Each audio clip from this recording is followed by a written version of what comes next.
Hello दोस्तों, नमस्कार। आज हम गोंड वंश का अध्ययन करेंगे जो एमपीपीएससी प्रीलिम्स में भी पूछा जा सकता है। सिलेबस में वर्णित है मध्य प्रदेश का इतिहास, प्रमुख राजवंश। और मेंस में तो आप जानते ही हैं, स्पेशल दो जगह पर यूनिट 2 में भी और यूनिट 5 में भी रियासत के रूप में। तो आज का जो ये गोंड वंश है, ये वीडियो आपके लिए बहुत महत्वपूर्ण है, बहुत ज़्यादा। चलिए बिना देरी किए हुए शुरुआत करते हैं। गोंड वंश कहाँ से मिलती है हमें जानकारी कि गोंड वंश ने किस क्षेत्र में शासन किया, कब किया, कहाँ किया, कैसे किया, ये जानकारी हमें कहाँ से मिलती है, ये जान लेना सबसे पहले आवश्यक हो जाता है। तो सबसे पहले रामनगर संस्कृत शिलालेख का उल्लेख मैं कर रहा हूँ आपके सामने। मित्रों, 1667 में हृदय शाह ने इसको उत्कीर्ण करवाया था और इस शिलालेख से 54 शासकों का वर्णन प्राप्त होता है। फिर बटियागढ़ अभिलेख दमोह जिले में है। गणेश नृप वर्णनम, ये संस्कृत श्लोक संग्रह है। ठीक है दोस्तों, इसमें 52 गढ़ों का उल्लेख मिलता है और यादव राय को संस्थापक माना गया है गोंड वंश का। इसके बाद आईन अकबरी जो अबुल फजल की है, वहां से हमें जानकारी मिलती है। कर्नल स्लीमेन है ना, यह अधिकारी थे, सैन्य अधिकारी जो मध्य प्रदेश में तैनात हुए थे और ये इतिहास संकलन का काम भी करते थे। तो इन्होंने जो वर्णन दिया है उसमें भी यादव राय से लेकर सुमेर शाह तक गोंड वंशों की जानकारी प्राप्त होती है। तो ये गोंड वंश की जानकारी के स्रोत हो गए हैं हमारे। आगे बढ़ते हैं। हमेशा की तरह मैं आपको बताता हूँ कि किसी भी वंश को पढ़ने से पहले हम कहाँ शासन किया, क्या क्या राजधानियाँ रही, ये महत्वपूर्ण मानकर चलते हैं। तो इसी प्रकार गोंड वंश के बारे में भी हम आज देखेंगे कि कहाँ कहाँ इन्होंने शासन किया है। तो आइए मित्रों, गोंड की राजधानियों को देख लेते हैं। सबसे पहले गढ़ा इनकी राजधानी हुआ करती थी।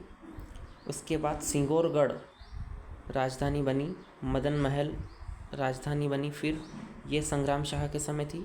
फिर चौरागढ़ रानी दुर्गावती, फिर रामनगर रामगढ़, ये रानी अवंतीबाई रामगढ़ से थी। रामनगर हृदय शाह के समय राजधानी थी। तो ये राजधानियाँ बदलती रही।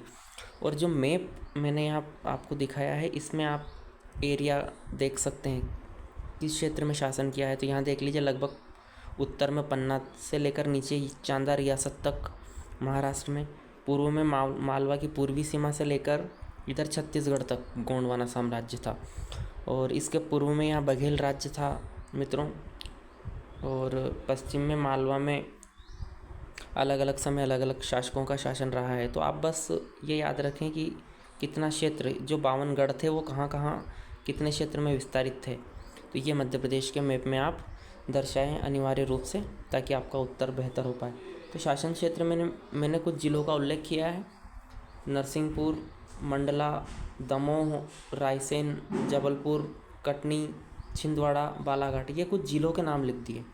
अगर आप इसको भौगोलिक क्षेत्रफल के हिसाब से बताएं तो आप बता देना सतपुड़ा का जो है पूर्वी सतपुड़ा क्षेत्र है ना, विंध्य सतपुड़ा, नर्मदा घाटी, पूर्वी नर्मदा घाटी क्षेत्र, इसमें गोंडवाना, यानी गोंडवाना क्षेत्र में गोंड इसने शासन किया है। तो ये क्षेत्र भी आपको क्लियर हो गया होगा, मुझे पूरी उम्मीद है। शासन का समय क्या रहा मित्रों, इसकी स्थापना के सन को लेकर के विरोधाभास है, लेकिन कहीं कहीं मिलता है कि 13वीं शताब्दी में यादव राय ने स्थापना की थी और 664 ईस्वी में यादव राय ने स्थापना की थी। ये भी अभिलेखों में प्राप्त होता है। तो ये तो काफ़ी विवादित है।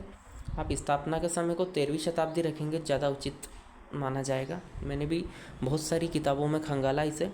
तो 13वीं शताब्दी में यादव राय ने स्थापना की थी, हालांकि मैंने दोनों आपको बता दिया। फिर इधर 1724 के आसपास रानी कमलापति से दोस्त मोहम्मद खान ने भोपाल रियासत को नियंत्रण में ले लिया था। और इधर 1857 के आसपास आपको पता है शंकर शाह, रघुनाथ शाह और अवंतीबाई, इनका संघर्ष प्रथम स्वतंत्रता संग्राम में था। तो यहाँ तक गोंड वंश चला था मित्रों। तो ये समय काल इनका हो जाता है। अब कौन कौन से शासक हैं जिनको हमें पढ़ना है और परीक्षा की दृष्टि से महत्वपूर्ण है।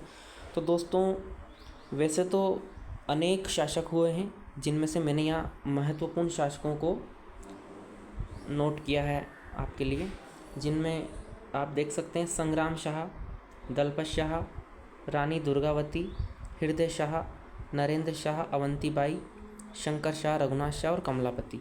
इनमें से भी जो 5 मैंने इधर स्टार लगाए हैं, संग्राम शाह, रानी दुर्गावती, हृदय शाह, अवंतीबाई और शंकर शाह, ये बहुत इम्पोर्टेंट है, तो आप इनको नोट कर लीजिए। अब आगे हम एक एक करके सभी शासकों के बारे में चर्चा करेंगे। एक एक शब्द बहुत महत्वपूर्ण है। मैंने ना ज़्यादा लंबा आपके लिए नोट्स नहीं बनाया है, 10 पेज पर पूरी गोंडवाना रियासत वंश पूरा कवर करने का प्रयास किया है। आशा है कि आपको लाभ मिलेगा इससे। और मैंने क्या नहीं पढ़ना है वो सब चीज़ें हटा दी आपको, बिल्कुल टू द पॉइंट नोट्स लेकर आया हूँ मित्रों। और काफ़ी समय लगा है इसको मैंने कलेक्ट किया 3-4 अलग अलग किताबों से, और इसके बाद ये आपके लिए लेकर आया हूँ। संस्थापक के तौर पर हम स्मरण रखेंगे यादव राय का। आप देख चुके हैं 664 ईस्वी में इसका सन का उल्लेख मिलता है, जो काफ़ी पुराना वंश माना जाता है इस हिसाब से तो। लेकिन 13वीं शताब्दी में आप ये भी लिखें, कहीं कहीं 13वीं शताब्दी में भी स्थापना हुई ऐसा उल्लेख मिलता है। रामनगर शिलालेख में इनका उल्लेख मिलता है यादव राय का, गोंड वंश के संस्थापक के तौर पर। इनकी पत्नी का नाम रत्नावली था, ये भी रामनगर संस्कृत शिलालेख में उल्लेख है। इसके बाद मित्रों खिरजी नामक शासक बने थे। खिरजी के बाद गोरक्षदास, अब खिरजी ने सेना संगठित की थी। फिर गोरक्षदास शासक बने, जिन्होंने मालवा सुल्तान महमूद शाह के सेनापति को पराजित कर दिया था। तो ये आप याद रख सकते हैं।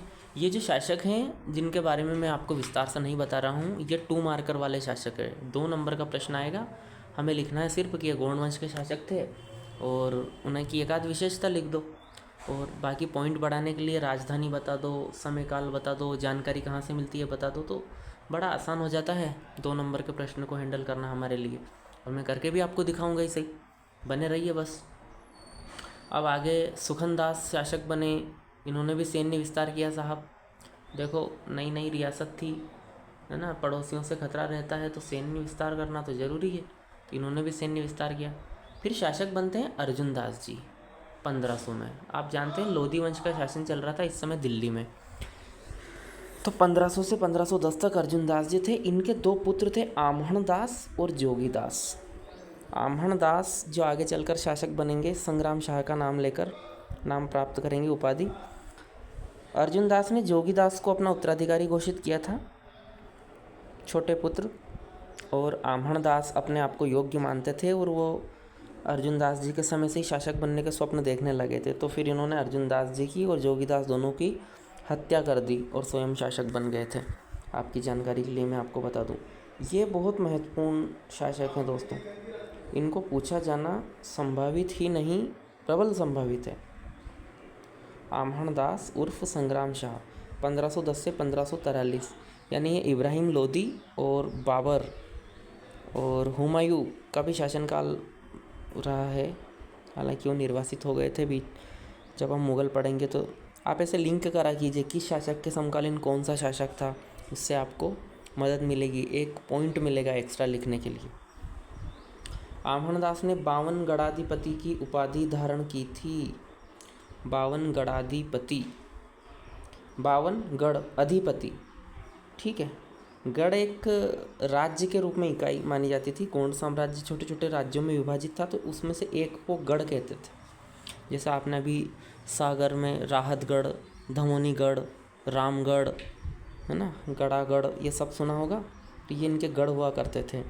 तो 52 गढ़ों तक साम्राज्य विस्तार करने के कारण आम्हण दास को 52 गढ़ाधिपति, और ये उपाधि गणेश नृप वर्णनम नामक जो संस्कृत श्लोक संग्रह है वहाँ पर प्राप्त होती है। इसके बाद मित्रों संग्राम शाह के बारे में, जो शाह उपाधि है वो वैसे तो इब्राहिम लोदी ने भी दी थी इनको, क्योंकि इन्होंने उनके विद्रोही पुत्र था जलाल खान, उसको गिरफ्तार करवाया था, तो शाह की उपाधि इब्राहिम लोदी ने भी दी थी। पर जो संग्राम शाह नाम है वो गुजरात के शासक बहादुर शाह से दी थी, इससे मिला था।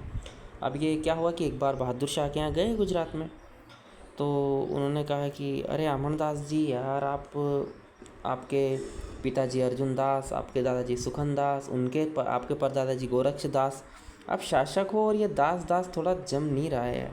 आप ऐसा करो, मेरा नाम भी तो है ना, शाह, तो आप भी शाह कर लो, है ना। आपको मैं बहादुर शाह उपाधि देता, लेकिन मैं खुद हूँ वो, तो आपको शाह लगा लो। शाह के पहले संग्राम तो आपने किया है, अपने पिता और भाई की हत्या करके शासक बने हो, तो संग्राम करने के कारण आपका नाम मैं संग्राम शाह कर देता हूँ। तो फिर ये ऐसा वाकया था। अब संग्राम शाह की उपलब्धियों को हम देखेंगे, क्योंकि आप 10 नंबर का प्रश्न जब हल कर रहे होंगे तो आपको इसी प्रकार से सीक्वेंस में जमाना है। पहले उनका शासनकाल बताना है, कौन कौन सी उपाधियाँ उन्होंने ली थी, कहाँ से जानकारी मिलती है ना। मैंने स्टार्टिंग में आपको जानकारी के सोर्स बता दिए, आपको हर शासक में कहीं ना कहीं टाँक देना है इनको, है ना। कोई सा भी पढ़े कि इनके बारे में जानकारी यहाँ से मिलती है, तो आपका उत्तर सत्यापित हो जाता है उससे। अब उपलब्धियाँ क्या क्या है, तो इन्होंने मित्रता और वैवाहिक संबंधों के द्वारा राज्य का विस्तार किया था दोस्तों। क्लियर है ये बात आपको? ठीक है। जैसे बहादुर शाह जी के पास गए थे, वहाँ मित्रता की। बघेलों से भी इन्होंने मित्रता की थी। चंदेलों से तो अपने पुत्र का विवाह करवा दिया था। आपको पता है रानी दुर्गावती से अपने पुत्र दलपत शाह का विवाह करवाया था। ठीक है दोस्तों, ये महान कूटनीतिज्ञ थे, क्योंकि मित्रता और वैवाहिक संबंधों के माध्यम से साम्राज्य विस्तार कर रहे हैं, तो कूटनीतिज्ञ तो ये हैं ही सही। इब्राहिम लोदी के विद्रोही भाई था वो जलाल खान, मैंने पुत्र बता दिया था अभी, तो उसकी गिरफ्तारी माफ़ करें उसके लिए मुझे। इब्राहिम लोदी के विद्रोही भाई जलाल खान को पकड़वा दिया था, तो उसके लिए फिर इन्होंने शाह की उपाधि धारण करी दिल्ली की सत्ता से इब्राहिम लोदी द्वारा। बघेलों से मित्रता की इन्होंने। रायसेन विजय के लिए जब बघेल आ रहे थे तो उनको रसद आपूर्ति करवाई थी। 52 गढ़ों तक साम्राज्य का विस्तार किया। इन सब बातों से वो एक अच्छे कूटनीतिज्ञ और साम्राज्य निर्माता थे, यह पता चलता है। उनके देखो, मैं आंसर राइटिंग में आपको सब बताने वाला हूँ, आप बने रहिए। किसी भी शासक की हम उपलब्धियाँ लिखते हैं ना, तो उनके कुछ विशेषण से विभूषित कर देते हैं उनको। जैसे देखना, अब ये सब चीज़ें अपन ने पढ़ी ना यहाँ पे, इनसे अपन एक विशेषण उनको देंगे। क्या देंगे? महान कूटनीतिज्ञ व साम्राज्य निर्माता लिख दिया अपन ने, एक बिंदु ये दे दिया। अब देखो आगे में जो आपको बताने वाला हूँ, इसमें इनकी स्थापत्य की उपलब्धियाँ हैं। देखो ये स्थापत्य, तो इसमें क्या लिखेंगे? स्थापत्य प्रेमी, एक और विशेषण उनको दे दिया। फिर उनका एक एक करके उनका सत्यापन कर दो।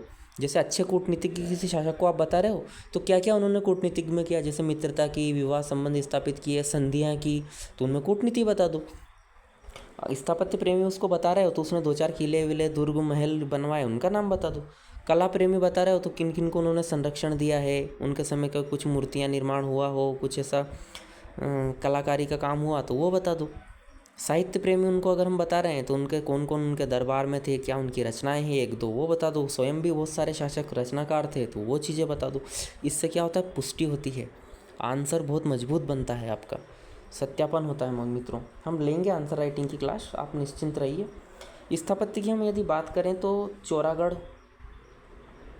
चौरागढ़ के बाद सिंगौरगढ़ दुर्ग का निर्माण करवाया, मदन महल का जीर्णोद्धार करवाया था, मदन नहर बनवाई थी, बाजना मठ, ओम ह्लीम क्लीम चामुंडाय विच्चे ज्वालय हे ज्वालय, जो होती है ना क्रियाएँ माता के मंत्र, या देवी सर्वभूतेषु विद्यारूपिणी, देखो बड़ी साधना होती है नवरात्रि में, वो आप करते होंगे, मुझे भी उम्मीद है इस बात की कि तंत्र मंत्र से शक्तियाँ हासिल कर की जाती है। तो वो तांत्रिक विद्या का केंद्र है बाजना मठ जबलपुर में। सोने चांदी तांबे के सिक्के, देवनागरी तेलुगु लिपि से इसमें उत्कीर्ण करवाया उन्होंने। देवनागरी लिपि से लिखवाते थे, संग्राम शाह नाम। तेलुगु लिपि का भी यूज़ अपने सिक्कों पे किया है। अब प्रश्न ये उठता है कि तेलुगु लिपि का क्यों किया? मित्रों, जो गोंड वर्ड है ना, गोंड, ये तेलुगु भाषा का शब्द है, ठीक है, और इनकी उत्पत्ति दक्षिण भारत तेलुगु से मानी जाती है, द्रविड़ियन प्रजाति के। इसलिए सिक्कों में स्वयं को पुलस्त्य वंशी कहा है संग्राम शाह ने, ठीक है। अब देखो, धमोनीगढ़, सिंगौरगढ़, शाहगढ़ा कोटा, गढ़पहरा, राहतगढ़, संग्राम सागर झील, ये सब स्थापत्य का निर्माण उन्होंने करवाया है। सिक्कों व ध्वजा पर सिंह का अंकन करवाया है, सिंह इनका राज चिन्ह था। अब कला व साहित्य प्रेमी, अब ये स्थापत्य प्रेमी सत्यापन हो गया, इतनी चीज़ें बता दी है, काफ़ी है। अब इसके बाद साहित्य प्रेमी, कला प्रेमी हम इनको बताने वाले हैं, तो कैसे बताएंगे? देखो आओ इधर। रस रत्नमाला की रचना स्वयं करी, स्वयं भी साहित्यकार थे। और इनके दरबार में दामोदर ठाकुर थे, जिन्होंने 3 रचनाएं, तीनों ही बड़ी इंपॉर्टेंट है। अगर दामोदर ठाकुर आते हैं 2 नंबर में तो आपको 2 रचनाएं कम से कम लिखनी पड़ेंगी, बताना पड़ेगा। गोंड साम्राज्य के अंतर्गत साहित्य सृजन का कार्य किया, संग्राम शाह के दरबार में थे। और कौन कौन सी रचनाएं? संग्राम शाही, विवेक दीपिका और दिव्य निर्णय, ये 3 इनकी रचनाएं हैं, अनिवार्य है बताना। अब इसके बाद दलपत शाह शासक बने 1543 से 1550 तक। तो अब दलपत शाह आप जानते ही हैं संग्राम शाह के पुत्र थे, ठीक है। संग्राम शाह के पुत्र थे दलपत शाह, और जिनका विवाह वीरांगना रानी दुर्गावती से हुआ था, ये आप जानते ही हैं। दलपत शाह अगर 2 नंबर में या 7 में तो कम ही संभावना है बनते हैं, तो आप क्या लिखोगे? सबसे पहले गोंड साम्राज्य के महत्वपूर्ण शासक, गोंड वंश के महत्वपूर्ण शासक। फिर लिख देना संग्राम शाह के पुत्र थे। जबलपुर ताम्रपत्र में महाराजाधिराज की उपाधि ली थी, ये शासनकाल बता दो। आमहणदास के उत्तराधिकारी थे, इनकी राजधानी सिंगौरगढ़ थी। दरबारी की बात करें तो महेश ठाकुर, वहाँ दामोदर ठाकुर थे, यहाँ महेश ठाकुर थे। एक कपूर बाबा भी थे मुस्लिम संत इनके दरबार में। तो अब इससे पता चलता है कि धार्मिक रूप से सहिष्णु थे। यहाँ यही चीज़ होती है लेखन कला। आपको मैं एक तथ्य दे रहा हूँ, उससे जुड़े हुए सारे धागे खोलिए, अपने आंसर को विस्तारित कीजिए। अब महेश ठाकुर की क्या क्या रचना है? सर्वदेश वृत्तांत, तीर्थ तत्व चिंतामणि, ये रचनाएं इनकी है। याद एक तो रख लो कम से कम कि सर्वदेश वृत्तांत के रचनाकार महेश ठाकुर दलपत शाह जी के दरबार में थे। महेश ठाकुर को इन्होंने विष्णुपुर गांव दान में दिया था कि जाओ विष्णुपुर से सारी जो चुंगी है, कर है, वो वसूल करो और आप खाओ, आप हमारे अच्छे साहित्यकार हो, ठीक है। मेरे पिता भी दामोदर ठाकुर साहब को संरक्षण देते थे, तो मैं भी महेश ठाकुर साहब को दूंगा। मित्रों, मैं आपको बता दूं, दलपत शाह के बाद, दलपत शाह की आकस्मिक मृत्यु के बाद शासन कार्य का संचालन किया था रानी दुर्गावती ने। और अब हम उस पड़ाव पर आ गए हैं इस वीडियो के, जहां आप आपके कान एक बार पुनः खोल लें, ध्यान एकाग्रता लेकर आ जाएं। मेरे द्वारा कहा गया एक एक शब्द ध्यान से सुनेंगे यहाँ पर, और ये प्रश्न आएगा, आ चुका है पिछले मेंस में भी, और ये आएगा ही। गोंड वंश से अगर प्रश्न आने की संभावना है तो दुर्गावती नंबर 1, फिर संग्राम शाह, और उधर फिर शंकर शाह, अवंतीबाई। स्वतंत्रता संग्राम में जिन्होंने भाग लिया, मातृभूमि के लिए युद्ध किया, वो ज़्यादा पूछे जाते हैं मित्रों। रानी दुर्गावती, चलो, दुर्गा अष्टमी को जन्म हुआ था तो नाम दुर्गा रखा गया। चंदेल राजघराने में इनका जन्म हुआ, महाराज कीरत सिंह चंदेल के यहाँ पर। इनके पति का नाम दलपत शाह था। ऐसा माना जाता है कि जब इनके पुत्र का नाम वीर नारायण था और राजधानी चौरागढ़ बनाई थी इन्होंने, ठीक है दोस्तों। यहाँ आप इतना क्लियर आपने कर लिया है। ये तो इनकी बेसिक जानकारी हो गई। 1524 में जन्म हुआ था चंदेल राजघराने में, कीरत सिंह चंदेल के यहाँ पर। पति दलपत शाह थे, गोंड शासक, पुत्र का नाम वीर नारायण था। अब जब 1550 में इन्होंने अपने पति की आकस्मिक मृत्यु के बाद शासन कार्य संभाला ना, 1543 में 43 में तो अपने ससुर, इनके ससुर जो थे संग्राम शाह, उनका निधन हो गया था, तो दलपत शाह शासक बने। दलपत शाह के बाद फिर 1550 में दुर्गावती ने शासनकाल संभाला वीर नारायण की संरक्षिका के तौर पर। अब शासन कार्य संचालन के समय कौन कौन इनके सहायक थे? आधार सिंह इनके सेनापति थे। सलाहकार में एक मान ब्राह्मण थे और एक सरमन हाथी इनके पास था। ऐसा कहा जाता है, किंवदंतियाँ हैं कि इंद्र के बाद दुर्गावती थी जिनके पास इतना समझदार और सफ़ेद कलर का हाथी था, बहुत ही बुद्धिमान हाथी था। और इसी हाथी पर जब अकबर की नज़र पड़ी, जब उनको सूचना मिली, तो फिर उन्होंने रानी से मांग लिया था, रानी ने इनकार किया, फिर युद्ध हुआ। ये सब कहानी हमारे सामने है।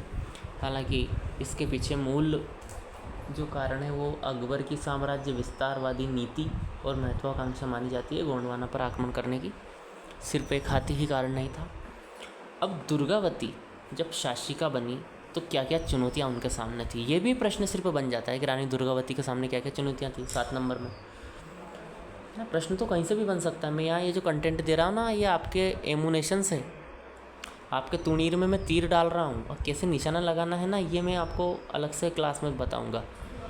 प्रश्न आप प्रीवियस ईयर सोल्व करोगे तो उसका कंटेंट इसी अपनी क्लास से, इसी PDF से मिलने वाला है मित्रों। आपको कहीं बाहर जाने की ज़रूरत नहीं है। मैं आपको दावे के साथ बोलता हूँ, मैंने जो तथ्य इसमें दिए हैं ना, इसी से आपका क्वेश्चन सोल्व हो जाएगा। मैं करके दिखाऊंगा आपको, ठीक। तो रानी दुर्गावती की चुनौतियाँ देखो साहब। सबसे पहले तो एक हायरार्की का ध्यान रखना पड़ता है। ये देखो, ये मेरे को नंबर 1 पे लिखना था, नंबर 2 पे इसको लिख देता, ज़्यादा सही रहता। महिला शासिका के रूप में स्वयं को स्वीकृति दिलाना। देखो, पितृसत्तात्मक है हमारा समाज, महिलाओं की स्वीकृति आज भी अखरती है पुरुषों को। वो अपन से बड़े पद पर, खुद से बड़े पद पर महिलाओं को सामान्यतः स्वीकार नहीं, ऐसी मानसिकता बन चुकी है। हालांकि अब सिनेरियो बदल रहा है। तो पहले तो उस दौर में जब 16वीं शताब्दी में एक महिला को शासिका के रूप में नहीं देखा जाता था, तो प्रजा के अंदर, मंत्रिमंडल के अंदर, परिवार के अंदर स्वयं को स्वीकृति दिलाना बहुत बड़ी बात होती है। फिर बघेल शासक रामचंद्र, ये भी महत्वाकांक्षी शासक थे, तो इनके आक्रमण का भय बना हुआ था। तो सीमा सुरक्षा भी एक बड़ी चुनौती थी, इसमें आप जोड़ सकते हो सीमा सुरक्षा। सेना को संगठित करना था, असंगठित सेना थी उस समय, तो सेना को प्रॉपर प्रशिक्षण देना, उनको अस्त्र शस्त्र देना, उनका वेतन की व्यवस्था और शस्त्रागारों की स्थापना, तोपखानों की, ये बड़ी चुनौती थी। राजा कर्ण सिंह व अफगानों की भी चुनौती थी। इसके बाद अफगान भी उस समय साम्राज्य विस्तार करने के लिए, आपको पता है, आप जानते हैं, जो बाबर ने भारत में मुग़ल साम्राज्य की स्थापना करी थी 1526 के पानीपत के युद्ध में। 1529 में अफगानों से जो घाघरा का युद्ध हुआ था, तो वो अफगान भी एक लड़ाकू प्रजाति थी। वो भी छोटे छोटे राज्यों पर आक्रमण करके अपना वर्चस्व बढ़ाना चाह रहे थे, तो उनकी भी चुनौती इनके सामने थी। मुग़लों द्वारा साम्राज्य विस्तार किया जाना, फिर लेटर पीरियड में उधर तो फिर युद्ध हुआ ही सही 1564 में अंततः, तो ये मुग़लों द्वारा। तो इतनी सारी चुनौतियाँ रानी दुर्गावती के समक्ष थी दोस्तों, तो सभी चुनौतियों से पार पाना था। अब क्या क्या इनकी उपलब्धियाँ रही, देखो जो चुनौतियाँ होती है उस पर अगर कोई व्यक्ति खरा उतर जाए ना, तो वो उपलब्धियों में बदल जाता है। तो आप इन चुनौतियों को ही उपलब्धियों में बदल देना। देखो, अब आक्रमण का खतरा था, तो इन्होंने क्या किया, राज्य सीमा को अक्षुण्ण बनाए रखा, यानी बघेल आक्रमण, अफगान आक्रमण, इन सबके खतरों से इन्होंने पार पा ली, यानी सीमा को अक्षुण्ण बनाए रखा। दूसरी सबसे महत्वपूर्ण बात जो मैंने आपसे कहा था कि महिला शासक के रूप में स्वयं को स्थापित करना। अब स्थापित कैसे होता है कोई व्यक्ति, जब वह विकास कार्य करता है ना। अब विकास कार्य अगर व्यक्ति करेगा तो उसको एक्सेप्ट कर लिया जाएगा कि आप योग्य हो, आप विकास कर रहे हो। इनके समय चहुमुखी विकास हुआ मित्रों। शिल्प कला, स्थापत्य, कृषि, पशुपालन, इन सभी का काम बेहतर तरीके से इनके समय संचालित हुआ। जलाशय, है ना, मार्ग, सड़कें वगैरह का निर्माण हुआ, है ना, यात्री प्रतीक्षालय। रानी दुर्गावती ने बहुत काम करवाए, ताल तलैया, सिंचाई की व्यवस्था। तो इसलिए चहुमुखी विकास के कारण इनके काम को, इनके जो कालखंड को गोंडवाना का स्वर्ण काल भी कहा जाता है। इसको भी आप नोट कर लेना, मैं इसमें नोट्स में मैंने नोट नहीं किया है। गोंडवाना का गोल्डन पीरियड, ठीक है, कर लेना मित्रों। बाज बहादुर को 2 युद्धों में इन्होंने पराजित किया था, आप ये चीज़ याद रखेंगे। बाज बहादुर को 2 युद्धों में इन्होंने पराजित किया था। फिर बाज बहादुर ने तीसरी बार आक्रमण करने की चेष्टा नहीं की। तो सैन्य कुशलता का परिचय है ही है। विट्ठल दास को 108 गांव दान में दिए थे। तो ये दानी प्रवृत्ति की महिला थी जो विट्ठल दास जी थे, उनको इन्होंने 108 गांव दान में दिए थे। अपने ससुर संग्राम शाह ने दामोदर ठाकुर को, फिर अपने पति के कार्यकाल में महेश ठाकुर जो कि इनके दरबार तक रहे थे, फिर विट्ठल दास जी। तो इनको ये दानी प्रवृत्ति की महिला शासिका रही है दुर्गावती जी। इसके बाद स्थापत्य की बात करें तो जबलपुर में इन्होंने 7 ताल बनवाए जो काफ़ी उल्लेखनीय हैं, काफ़ी चर्चित हैं, जिनमें अपने सेनापति के नाम से आधार ताल, स्वयं के नाम से रानी ताल, इनकी दासी का नाम था चेरी, इनके नाम से चेरीताल का निर्माण करवाया, ये प्रमुख है। बाकी अन्य और तालाब इन्होंने बनवाए हैं।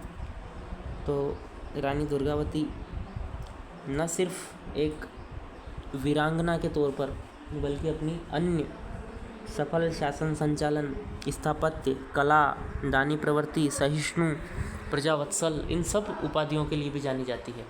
आप लिखते जाना। अब मुगलों से संघर्ष, ये प्रश्न भी अलग 7 मार्कर में बनता है कि रानी दुर्गावती से मुगलों के संघर्ष को परिभाषित कीजिए, समझाइए।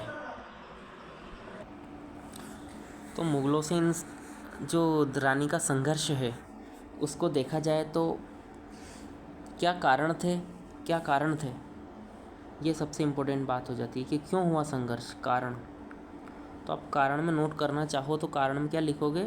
अकबर की साम्राज्य विस्तार नीति, अकबर की, नोट कर लो आप, साम्राज्य विस्तार नीति।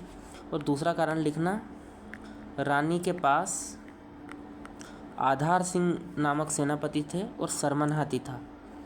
क्योंकि अकबर जानता था कि जो हिंदू, जो राजपूत हैं, है ना, ये बड़े लड़ाके हैं। दक्षिण अभियान में, साम्राज्य विस्तार में बहुत, क्योंकि उनके सेनापति भी राजपूत रह चुके हैं, है ना। मान सिंह काफ़ी बहादुर सेनापति थे। तो वो चाहता था अकबर कि रानी के सेनापति आधार सिंह को अगर मुग़ल में शामिल कर लिया जाए तो काफ़ी अच्छा रहेगा, लेकिन अपने सेनापति को रानी ने नहीं दिया।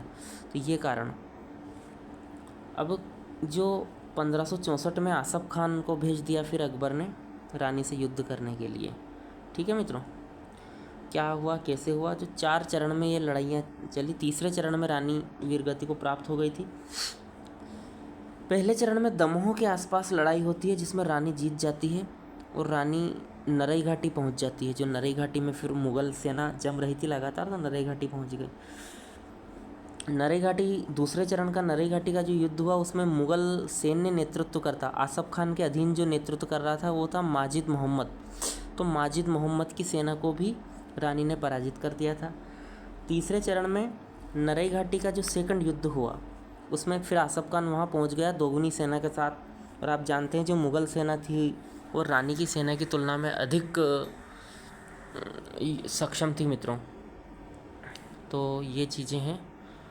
तोपखाना उनके पास था, सेना जो थी वो प्रशिक्षित थी। तो इन सब कारणों के चलते रानी लड़ते हुए वीरगति को प्राप्त हुई थी और उनकी गौरव गाथा आज जन जन के अंतःकरण में संरक्षित है मित्रों। चौरागढ़, चतुर्थ चरण में चौरागढ़ का युद्ध था। वीर नारायण व पीएम भोज कायस्थ, इनके प्रधानमंत्री भोज कायस्थ थे ना, वो आसफ खान से पराजित हो गए थे। तो ये चौरागढ़ का युद्ध था। ये 4 चरणों में मुग़लों से गोंडवाना का संघर्ष रहा और इसके बाद जो गोंड शासक बने वो तो सभी मुग़लों के अधीन ही थे। अधिकांश शासक स्वीकार कर ली थी उनने अधीनता। तो अब इसमें रानी की पराजय के क्या कारण थे मित्रों? कोई भी युद्ध होता है तो उसमें सापेक्षिक बल देखा जाता है, जो बली होता है वो जीत जाता है। तो सबसे बड़ा कारण तो ये था कि मुग़ल सेना बहुत बड़ी थी, मजबूत थी, है ना। बेशक वीरता के मामले में हम भारतीयों का कोई विकल्प ही नहीं है, ऐसा कह सकते हैं। हम भारतीय वीरता के मामले में अंतिम बूंद रक्त की जब तक काम देती है तब तक लड़ते हैं। और 1962 के युद्ध में भी ऐसा ही हुआ, आपको पता ही है। चीन के पास इतनी सेना थी, अगर अपने पास इतनी सेना और तकनीक होती तो चीन पता नहीं कहाँ रहता। खैर, रानी की पराजय के कारण पर हम यदि बात करें, छोटी व अस्थायी सेना थी मित्रों। उस समय सामंती सेना थी। देखो मैं आपको बताता हूँ, सामंती यानी अगर कोई अभियान कर रहे हैं तो सेना को बुला लिया, फिर से अपने अपने घर भेज दिया। अस्थायी सेना जिसे बोलते थे। और सामंती सेना के अंतर्गत जो सामंत हुआ करते थे राजाओं के, उनको कह दिया जाता था कि तुम 1000 सैनिकों का प्रबंधन करो और अपने हिसाब से इनको प्रबंधित करो, है ना, इनका मैनेजमेंट करो। जब युद्ध की ज़रूरत रहेगी तो बुलाया जाएगा। तो सामंत लोगों ने इतना अच्छे से मैनेजमेंट सेना का नहीं करके रख रखा था, तो वो भी एक कमजोरी मानी गई। छोटी सेना थी, अस्थायी सेना थी। अस्थायी यानी वो सामंती स्वरूप होने के कारण अत्याधुनिक हथियारों का अभाव था। मुग़ल सेना सापेक्षिक रूप से मजबूत थी। रानी का तोपखाना कमज़ोर था। पड़ोसी राज्य बघेल द्वारा सहायता नहीं की गई। जहाँ इनके दादा ने बघेल राज्य की मदद की थी रायसेन आक्रमण के लिए संग्राम शाह ने, लेकिन उसी बघेल राज्य ने जब रानी पर आक्रमण हुआ तो साथ नहीं दिया। मित्रों, ये भी एक रीज़न रहा। अगर पड़ोसी साथ दे, मजबूती से साथ खड़े रहे तो ज़रूर लाभ होता है, लेकिन ये देखा नहीं जाता। ये प्रवृत्ति हमारे भारत में पहले से ही रही है। सेना का नरई घाटी में घिर जाना। नरई घाटी में सेना घिर गई थी। वहाँ का उच्चावच्चीय दशाएं ऐसी थी कि मुग़ल सेना ने उनको घेर लिया था। अधिक भी थी सेना, इसलिए वीर नारायण का दुर्घटनावश घायल हो जाना भी एक रीज़न माना जाता है रानी की पराजय का। अब मित्रों, एक वीरांगना जो अपनी मातृभूमि के लिए लड़ते हुए वीर गति को प्राप्त होती है, एक प्रेरणा स्रोत है हमारे लिए। हम उनको शत शत नमन करते हैं। 1564 में चंद्र शाह शासक बनते हैं। चंद्र शाह को अकबर ने नियुक्त किया था शासक, और 10 गढ़ों का शासक नियुक्त करा था। तो इनका कोई विशेष उल्लेखनीय योगदान नहीं है, बस आप याद रखना चंद्र शाह गोंड वंश के शासक थे। ठीक। मधुकर शाह मुग़लों के प्रति निष्ठावान शासक थे, जो 1576 से 86 तक अकबर के अधीन। अभी आप कार्यकाल याद रख लोगे ना चंद्र शाह मधुकर शाह, तो आप आराम से लिख दोगे अकबर के अधीन इन्होंने शासन किया, यानी मुग़ल के अंतर्गत ही ये गोंडवाना रियासत आ चुकी थी। मुग़लों के प्रति निष्ठावान थे। मुग़ल दरबार में जाने वाले प्रथम गोंड शासक थे। बघेलों के क्षेत्र पर अधिकार कर लिया था। संरक्षण दरबारी कौन थे? माधव वाजपेयी। माधव मधुकर, मध ऐसे याद रख लेना। सिक्के श्री कृष्ण श्री मधुकर शाह। सिक्कों पर ये लक्ष्मी जी का अंकन करवाते थे, है ना, शंख चक्र वगैरह बनवाते थे और उस पर लिखवाते थे श्री कृष्ण श्री मधुकर शाह। ठीक है, याद रखना। प्रेम शाह इसके बाद शासक बनते हैं 86 से 1635 तक, यानी ये अकबर से लेकर जहांगीर तक के समकालीन शासक रहे हैं। अमोदा सती लेख से इनकी जानकारी मिलती। अमोदा महाराजा धीराज की उपाधि इन्होंने ली थी। जहांगीर व शाहजहां की अधीनता स्वीकार की थी इसने। ठीक है, करे गए थे। जहांगीर भी 1627 तक रहा था, इसके बाद शाहजहां आ गए थे। जुझार सिंह बुंदेला से संघर्ष किया था, जिसमें प्रेम शाह की पराजय हो गई थी। जुझार सिंह बुंदेला आप जानते ही, हम बुंदेला वंश पढ़ेंगे और विस्तार से। ये जुझार सिंह बुंदेला जो जहांगीर के मित्र थे, वीर सिंह बुंदेला, जुझार सिंह बुंदेला, ये सब मुग़ल के अधीन। उस समय बुंदेल रियासत भी थी, गोंडवाना भी थी। आपस में भी संघर्ष इनको सीमाओं को लेकर होता रहता था। लेकिन विष्णु दीक्षित व गंगाधर वाजपेयी को इन्होंने संरक्षण दिया था। तो प्रेम शाह के बारे में इतनी जानकारी काफ़ी है। अब बनते हैं शासक हृदय शाह 1635 से 71 तक। लगभग 36 सालों तक इन्होंने शासन किया। रामनगर संस्कृत शिलालेख इन्होंने उत्कीर्ण करवाया, जिसमें गोंडवाना के उपलब्धियों को उत्कीर्ण करवाया, उनके शासकों का वर्णन मिलता है। तो काफ़ी महत्वपूर्ण रामनगर संस्कृत शिलालेख है। इनकी राजधानी रामनगर थी, वहाँ महल किलों का निर्माण इन्होंने करवाया। ये संगीत प्रेमी थे, साहित्य प्रेमी थे, स्थापत्य प्रेमी थे। मित्रों, हृदय शाह के समय कृषि शिल्प व्यापार की उन्नति हुई थी। बाहर से इन्होंने कुशल श्रमिक बुलवाए और निर्माण कार्य करवाया। बहुत सारा निर्माण इन्होंने करवाया। स्थापत्य प्रेमी थे ये साहित्यकार भी थे। हृदय कौतुक और हृदय प्रकाश नामक ग्रंथों की रचना की है। तो हृदय शाह का हृदय भी काफ़ी विस्तृत था। निर्माण कार्य की हम बात करें हृदय शाह की, तो रामनगर अभिलेख, इसके बाद दल बादल महल। ठीक है, सेना के लिए बनवाया था दल बादल महल, सैनिकों के लिए, सैनिक ताकि विश्राम कर सके। राय भगत की कोठी, इनके दीवान हुआ करते थे राय भगत, जो सारा वित्तीय और राजस्व संबंधी कार्य देखते थे ना, प्रशासन में काफ़ी मदद करते थे हृदय शाह की। तो उनके लिए भी एक कोठी बनवाई थी कि राय भगत दीवान जी आप काम करो और फिर विश्राम के लिए कोठी पर चले जाओ, वहाँ मैंने आपके लिए सब व्यवस्थाएं की हुई है। मेरा हृदय इतना बड़ा तो है कि मैं सैनिकों के लिए अगर मैं दल बादल महल बनवा दूँ तो आप तो हमारे दीवान हो, रेस्ट करो, मैं सारी सेवाएं भेज रहा हूँ, जाइए आनंद लीजिए। तो उनके लिए भी देखो भाई साहब, राज्य भगत की कोठी। अब घर पे गए सेवा करने के बाद, तो उनकी जो पत्नी थी, चिमनी बाई नाम था, चिमनी बाई, मैं आपको बता दूँ, लिख लो। तो चिमनी बाई ने कहा कि मैं तो आज से खाना नहीं बनाऊंगी, ना खाना हाथ से खिलाऊंगी, राय भगत जी के लिए आपने कोठी बनवा दी, दल बदल के लिए महल बनवा दिया, और मैं ऐसे ही आ गई हूँ क्या?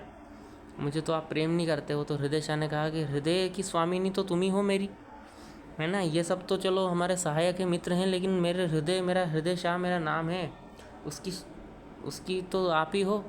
और अगर आप ही नाराज़ हो जाओगी तो मुझे गम घेर लेगा। मुझे आप बेगम कर दो, प्रसन्न हो जाओ मुझ पर, मैं आपके लिए भी महल बनवा देता हूँ। तो बेगम महल बनवा दिया उन्होंने। फिर इसके बाद बघेलिन महल उन्होंने बनवाया, मोती महल बनवाया, मोती, है ना। और मोती महल मोती बेगम के लिए बनवाया था इन्होंने। विष्णु मंदिर का निर्माण करवाया, वैष्णव धर्म के अनुयायी थे। एक काला पहाड़, वहाँ पे पत्थरों का ढेर है मित्रों। अब इसके बारे में किंवदंती है कि वो जादुई पत्थरों का ढेर है, पर ऐसा सामान्यतः ऐसा नहीं है। वो इस पर सहमति बन चुकी है कि वो इंपोर्ट किए गए थे बाहर से पत्थर, काले पत्थर स्थापत्य निर्माण के लिए। छत्रशाह शासक बनेंगे, औरंगजेब के दक्षिण अभियान के समय ये शासक थे, तो उसमें उन्होंने मदद करी थी। फिर केसरी शाह, पहाड़ सिंह, हरि सिंह, ये सब शासक थे। ये सिर्फ शासक थे, ठीक है, आप समझ गए हैं। कैसे लिखना है तो मैं बता ही चुका हूँ, इनको कैसे लिखोगे हर बार मैं रिपीट नहीं करूँगा। नरेंद्र शाह फिर शासक बने थे 1687 से लेकर 1713 तक, नोट करते जाइए। पहाड़ सिंह से सत्ता संघर्ष हुआ था इनका, फिर औरंगजेब ने मदद करी, तो फिर ये शासक बन गए। औरंगजेब उस समय साम्राज्य विस्तार कर रहा था, दक्षिण अभियान पर जा रहा था। नरेंद्र शाह थोड़े से पढ़ने योग्य शासक हैं। क्यों हैं? क्योंकि इन्होंने मंडला के किले का निर्माण करवाया था। मुद्राओं पर महाकाली का चित्र अंकित करा इन्होंने। वैवाहिक संबंधों द्वारा राज्य विस्तार किया, राज्य का संरक्षण किया। तो पढ़ लो नरेंद्र शाह को, थोड़ा सा नोट कर लो ये 3-4 पॉइंट। इसके बाद महाराज शाह शासक बने थे। क्या हो गया? हाँ, महाराज शाह शासक बने। एक मिनट मित्रों, ये क्या हो रहा है? तो महाराज शाह शासक बने, और आप जानते हैं महाराज शाह के समय गोंडवाना पर मराठों का आक्रमण हुआ था। मराठे इधर, द्वितीय मराठा साम्राज्य विस्तार का काल आप जानते हो, पेशवा जब आए थे, बाजीराव।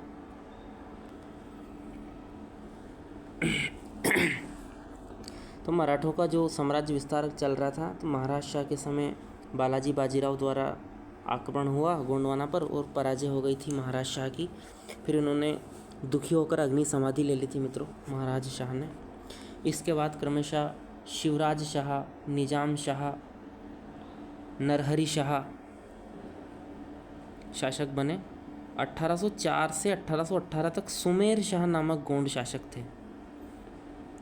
अब मराठों को भी धीरे धीरे अंग्रेज़ों ने पराजित करना शुरू कर दिया था, और धीरे धीरे मराठा पर अंग्रेजी नियंत्रण स्थापित होने लगा था। 1818 में जो तृतीय आंग्ल मराठा युद्ध हुआ था, आपको पता है, अधिकांश मराठा रियासतें, जिसमें होलकर, सिंधिया, है ना, पुणे वाली, ये सब रियासतें हैं ना, नियंत्रण में आ रही थी अंग्रेज़ों को। तो इसी क्रम में गोंडवाना पर भी अंग्रेजी आधिपत्य हो गया था 1818 में।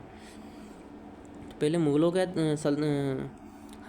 के अधीन थे, फिर मराठाओं के, और फिर अब अंग्रेजी आधिपत्य में आ गए। गढ़पुरवा महल का निर्माण करवाया था सुमेर शाह ने। तो सुमेर शाह थोड़ा पूछे जा सकते हैं, इनको थोड़ा सा आप माइंड में रखना यार, क्योंकि 1818 के आसपास ये शासक रहे हैं जब अंग्रेजी आधिपत्य गोंडवाना पर हुआ था। अब आ जाइए, हाँ, ये जो शासक है ना शंकर शाह, क्या कहें, मेरे शब्द कम पड़ जाते हैं। मेरे क्या, किसी भी एक अच्छे लेखक के शब्द भी कम पड़ जाएंगे इनकी व्याख्या करने में। अमर बलिदानी, मातृभूमि की रक्षा करने वाले, अपनी प्राणों की प्रसन्नता के साथ आहुति देने वाले महान जननायक, क्रांति के पुरोधा शंकर शाह। 1818 से 1857 मातृभूमि की रक्षा, स्वतंत्रता के लिए बलिदान इन्होंने दिया। 1857 की क्रांति में अतुलनीय योगदान इनका है, कोई तुलना नहीं कर सकते आप। जबलपुर के क्षेत्र से नेतृत्व किया। इनके पुत्र का नाम था रघुनाथ शाह, पहला रजवाड़ा खानदान जिसे मृत्युदंड मिला, और ये सज़ा स्वयं मांगी थी इन्होंने तोप से उड़ाने की, क्योंकि ये क्रांति को और ये करवाना चाहते थे। दोस्तों, आप जानते हैं मराठा और मुग़ल संघर्ष काफ़ी चर्चित विषय है भारतीय इतिहास का। इसी क्रम में मुग़लों को अपदस्थ करते हुए मराठा लगातार उत्तर भारत की ओर बढ़ रहे थे और उन्होंने गोंडवाना पर भी मुग़लों के प्रभाव को कम कर दिया था और स्वयं अपना वर्चस्व स्थापित किया था गोंडवाना पर। अब मराठे जब कमज़ोर पड़े, अंग्रेज आए, तो इन्होंने फिर अपनी शर्तें लाद दी और शंकर शाह को सिर्फ 3 गांव की मालगुजारी अंग्रेज़ों ने दी और अपदस्थ कर दिया। फिर इन्होंने प्रतिशोध की ज्वाला में जलते हुए अनेक मालगुजार, जमींदार, जनजाति नायक, मजदूर वर्गों को एकीकृत किया, संगठित किया, कविताओं के माध्यम से राष्ट्रभक्ति उनके अंदर जगाई और 1857 का जो प्रथम स्वतंत्रता संग्राम है उसमें कूद पड़े थे जब इनको सूचना प्राप्त हुई थी। मित्रों, विजयादशमी की इन्होंने योजना बनाई थी। मैं आपको बता दूं, 52वीं रेजिमेंट है जबलपुर की, उसको विद्रोह में शामिल करने की इनकी योजना थी, लेकिन इनके एक जासूस थे गिरधारी लाल, उन्होंने क्लार्क को सूचना दे दी, वो लेफ्टिनेंट जनरल था उस टाइम में वहाँ का, उसको सूचना दे दी और इनको पकड़वा दिया। मित्रों, जब शंकर शाह को अपने पुत्र रघुनाथ शाह के साथ गिरफ्तार किया गया, अमानवीय अत्याचार इनके साथ किया गया। कई दिनों तक शारीरिक प्रताड़ना दी गई, लेकिन इन्होंने किसी भी अन्य क्रांतिकारी का नाम बताया, ना ही अंग्रेज़ों की शर्तें स्वीकार करी। कोर्ट में जब राजद्रोह का मुकदमा चलाया गया, इनके सामने शर्त रखी गई कि क्रांतिकारियों के नाम बता दें और क्रांति से दूर हट जाएं, और अंग्रेज़ों ने शर्त रखी कि ईसाई धर्म स्वीकार कर ले, लेकिन ये कहाँ झुकने वाले थे। फांसी तो लगती है सिर्फ तन को, कौन सपनों को फांसी लगाए। इनके सपने जो थे वो सिर्फ आज़ादी, अंग्रेज़ों को, फिरंगियों को यहाँ से बाहर खदेड़ना ही था, तो वो कोई समझौता नहीं कर सकते थे। जब 18 सितंबर को इनको तोप से उड़ाया गया, उसके पहले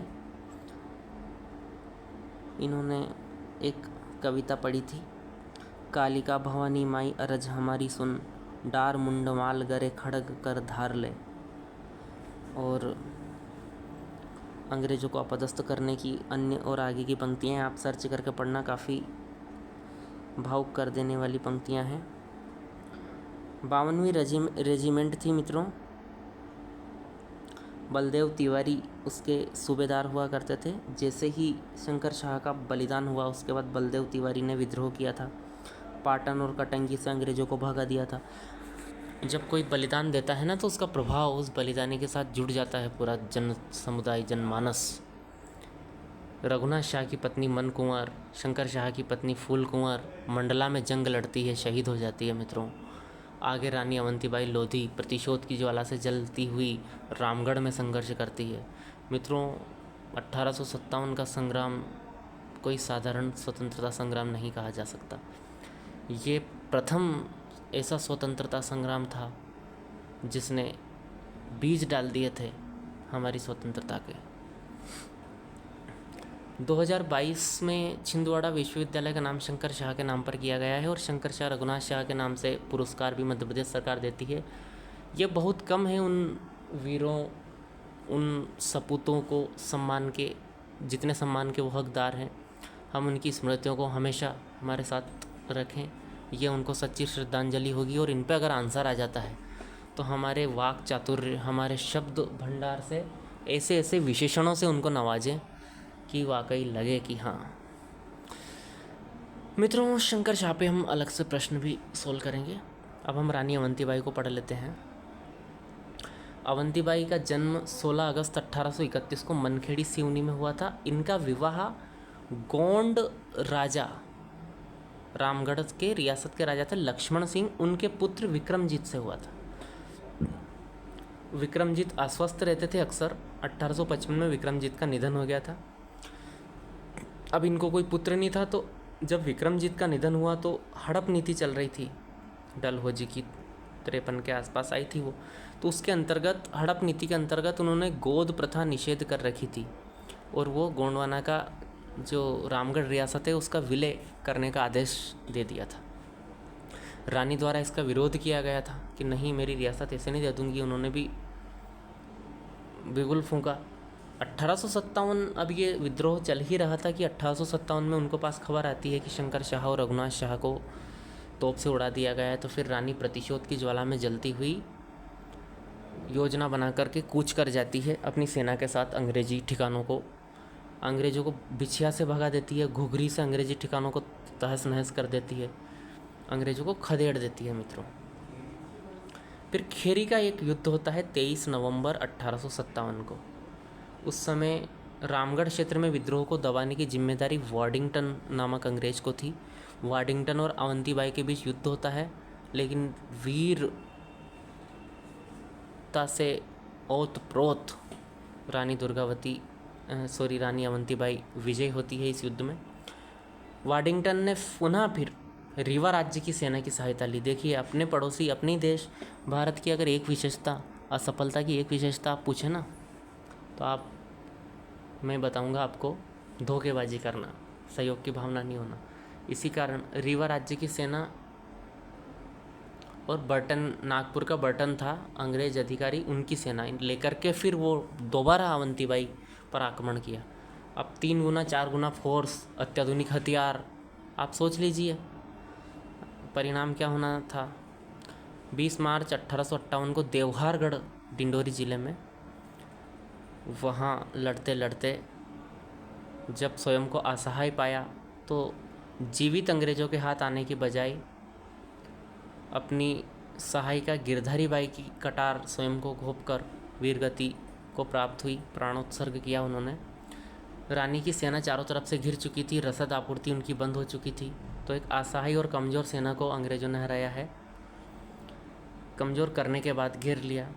वीरता, फिर भी उन्होंने आत्मसमर्पण नहीं किया। सबसे बड़ी बात यह है, मध्य प्रदेश सरकार द्वारा भी अवंतीबाई सम्मान दिया जाता है, बरगी परियोजना का नाम भी रखा गया है दोस्तों। रानी कमलापति के बारे में थोड़ा पढ़ेंगे, क्योंकि अभी बंसल ग्रुप ने रानी कमलापति रेलवे स्टेशन का विकास किया है। उसको वर्ल्ड क्लास रेलवे स्टेशन बनाना है। ये भोपाल में है, पहले हबीबगंज रेलवे स्टेशन हुआ करता था, जो इन्हीं के नाम पर है। गिन्नौरगढ़ के गोंड राजा थे निजाम शाह। आप बताओगे कहाँ कहाँ के? अब देखो, गोंड भी अलग अलग जगह, बहुत सारे गढ़ थे, तो अलग अलग गढ़ों में अलग अलग शासक शासन कर रहे थे। तो जो निजाम शाह की पत्नी थी, 16वीं सदी में भोपाल गोंड शासकों के अधीन हुआ करता था। तत्कालीन गोंड सरदारों में निजाम शाह सबसे मजबूत माने जाते थे। कमलापति निजाम शाह की 7 रानियों में से सबसे प्रिय रानी थी। अब निजाम शाह के भतीजे आलम शाह बहुत महत्वाकांक्षी व्यक्ति था। वो गिन्नौरगढ़ पर आक्रमण करना चाहता था, आधिपत्य करना चाहता था, तो उसने निजाम शाह की हत्या कर दी थी। अब बदला लेना था कमलापति को, तो बदला लेने के लिए उन्होंने अफ़गान सरदार था दोस्त मोहम्मद खान, उसकी मदद ली। ये अफ़गान सरदार की कहानी हम भोपाल रियासत की स्थापना के समय आपको सुनाएंगे, वहाँ और अच्छे से आपको कमलापति वाला क्लियर हो जाएगा। इतिहास क्या है, लिंकिंग करने वाला विषय है मित्रों। ऐसा नहीं कि सारी जानकारी आपको एक वीडियो में यहाँ मिलेगी। आप सारे वीडियो देखेंगे ना, आपकी एक अच्छी समझ बन जाएगी, फिर आप निकालने लगोगे आउटपुट अच्छा खासा। गिन्नौरगढ़ रियासत दोस्त मोहम्मद खान के अधीन आ गई थी फिर, तो आप ये चीज़ याद रखें। ऐसा कहा जाता है कि दोस्त मोहम्मद खान से परेशान होकर स्वयं आत्महत्या कर ली थी रानी ने फिर, क्योंकि वो तो अफ़गान तो ठहरे अफ़गान। मित्रों, ये था गोंड वंश। आशा है सभी शासकों के बारे में मेरे द्वारा बताई गई जानकारी आप अच्छे से ग्रहण कर रहे होंगे और नोट्स आपने बना लिए होंगे। वीडियो को पॉज करके आप नोट्स बना सकते हैं। गोंड वंश की रियासत जो थी, गोंड वंश की रियासत और वंश है ना, इसकी प्रशासनिक व्यवस्था को मैं थोड़ी बता दूं आपको। स्वरूप था केंद्रीकृत। अब ये शब्दों की आप भावना समझिए। केंद्रीकृत मतलब समस्त शक्ति राजा में निहित होना, है ना। जैसे एक ये व्रत होता है तो केंद्र में ही, समस्त शक्ति यहाँ पे सेंटर में, तो राजा में, यानी राजा सर्वोच्च कार्यपालिका का, न्यायपालिका का, विधायिका का, सबका प्रमुख कौन रहेगा? राजा। उसको बोलते हैं केंद्रीकृत शक्ति। ठीक है, राजा ही सर्वस्व। लेकिन इसके साथ साथ मंत्रिपरिषद विद्यमान थी, जो राजा को सहायता मात्र करती थी। अंतिम निर्णय राजा का ही रहेगा। तो ये लोग देखो, प्रधानमंत्री राजा के बाद सबसे शक्तिशाली था, फौजदार सेनाध्यक्ष था, दीवान राजस्व अधिकारी थे, न्याय शास्त्री थे राजा के बाद सर्वोच्च न्यायाधिकारी, धर्मशास्त्री, भंडारी, कोषाध्यक्ष, ये सब लोग उनको सहायता करते थे। तो इसे हम विभागीय प्रणाली बोल सकते हैं कि अलग अलग विभागों के अलग अलग अधिकारी काम कर रहे हैं। सेना की हम बात करें तो सामंती स्वरूप था, जो स्थायी सेना भी थी कुछ और कुछ अस्थायी सेना थी। गज, रथ, अश्व, पैदल, बाकी तीर, तोप, कमान, ये सब थे। प्रशासनिक इकाइयों की बात करें तो केंद्रीय सत्ता थी, जहाँ राजधानी होती थी वहाँ केंद्रीय सत्ता बैठती थी। 52 गढ़ जो संग्राम शाह ने बनाए थे, तो अलग अलग गढ़ों, एक गढ़ को एक राज्य कहते थे और वो गढ़ विभाजित थे परगना में। बहुत सारे परगना मिलकर के एक गढ़ बनाते थे। कुछ गांव होते थे एक परगना में, जैसे मान लीजिए 25 गांव से एक परगना बना, फिर 5 परगनों से एक गढ़ बना और फिर इसे गढ़ों से पूरा गोंड साम्राज्य बना। तो ये प्रशासनिक इकाई आप बता देना। आर्थिक स्थिति की बात करें तो क्योंकि सतपुड़ा का क्षेत्र है तो वन, तो खनिज आपको पता ही है, गोंडवाना देखो कोयला खनिज, इसके अलावा वहाँ पर तांबा, मैंगनीज जैसे खनिज संपदा थी। तो लोह, ये जो धातु तो बहुत निकलती थी मित्रों। वनोत्पादों की भेंट दी जाती थी राजाओं को। कृषि और पशुपालन से आजीविका चलती थी। कर की बात करें तो 1/3 से 1/4 था, जो कि स्वर्ण मुद्राओं में चुकाया जाता था। तो गोंडवाना साम्राज्य के बारे में ये थी सारी जानकारी। मुझे उम्मीद है कि आपको पसंद आई होगी। मेरा प्रयास कैसा है एक कमेंट कर दीजिए कृपया। और मैं आपके लिए अब इसका रिवीजन यदि आप कर लोगे सारे वीडियोस का, तो फिर मैं आपके लिए आंसर राइटिंग क्लासेस लेकर आऊँगा। और अभी हम आज से ही पेपर 3 पर कूच कर रहे हैं। मेरा कंप्यूटर साइंस बीएससी रहा है, तो मैं चाहता हूँ, और मेरा गणित भी रहा है, तो मैं आपको जो सेकेंड यूनिट है पेपर 3 की, जो विज्ञान और तकनीकी वाला, मैं उसको अच्छे से करवाऊँ, कंप्यूटर वाली और गणित वाली। तो आप जुड़े रहिए, वो हम करवाने वाले हैं मित्रों। तो ये सेकंड यूनिट हमने पूरी कर दी, और जैसे जैसे समय मिलेगा मुझे, मैं इसमें रियासतें आपकी करवाऊँगा। और फिर हम संविधान की तरफ, मेरे पास पूरे मेरे अपने नोट्स बने हुए हैं इस प्रकार से, और उसको अपडेट करके आपके लिए मैं लेकर के आऊँगा। तो बहुत बहुत धन्यवाद मुझसे जुड़ने के लिए। आपके सुझाव आमंत्रित है। इसी प्रकार लगे रहिए, मेहनत का कोई विकल्प नहीं है। शॉर्टकट ढूंढे बिना आप लगातार मेहनत करते रहिए। निश्चित समय हमारा भी आएगा, समय हम बदल के रहेंगे। बहुत बहुत धन्यवाद।